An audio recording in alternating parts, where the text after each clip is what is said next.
दिंतु ମୋ ନାଁ ସଞ୍ଜୀବ କୁମାର ସାହୁ ବର୍ତ୍ତମାନ ତାଲପାଲି ପଞ୍ଚାୟତ ସରପଞ୍ଚ।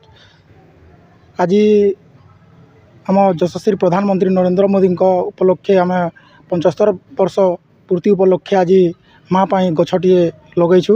ବହୁତ ଭଲ ଭାବେ ଆଜି ଗଛର ଯତ୍ନ ନେବୁ ଲଗେଇକି। ଆଉ ବହୁତ ଲୋକ ସଂଖ୍ୟାରେ ଆମର ଥିଲେ ଆଜିକା ଯେନ୍ ଗଛ ଲଗାଲୁ। এই যে কার্যক্রম আছে কেতে দিন ধরে চালিব? এটা দীর্ঘ 3 ବର୍ଷ ଧରି ଗଛର ଯତ୍ନ ନେମୁ। ଆଉ ଯେତିକି ଆମର ପଞ୍ଚାୟତକୁ ଗଛ ଦେଇଛନ୍ ସେ ଗଛମାନଙ୍କୁ ଆମେ ଭଲସେ ପାଳନ କରିକି ଗଛକେ ବଢ଼ାମୁ। ତ କେତେ ସଂଖ୍ୟାରେ ଲୋକ ଯୋଗ ଦେଇଥିଲେ? ଲୋକ 100ରୁ 150 ଲୋକ ଥିଲୁ ଆମେ ଆଜି ଆମ ତାଲପାଲିର ବନ୍ଧରେ ଯୋଗା ହେଇଛି ବୃକ୍ଷରୋପଣ କରାହେଇଛି। ବରହାମୁଣ୍ଡା ଆଉ ତାଲପାଲି ଦୁଇଟା ଜାଗାରେ ଆମର ଯୋଗା ହେଇଛି।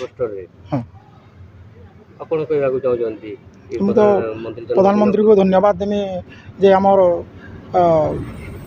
ସାରା ପୃଥିବୀରେ ଆମର ଅମ୍ଳଜାନ କମ୍ ହେଉଥିବାରୁ ତାଙ୍କ ଜନ୍ମ ଉପଲକ୍ଷେ ଆଜି ଗଛ ରୋପଣ କରିଛନ୍ତି। ସେଥିପାଇଁ ମୁଁ ବହୁତ ବହୁତ ଧନ୍ୟବାଦ ଦେମି ଯଶସ୍ୱୀ ପ୍ରଧାନମନ୍ତ୍ରୀ।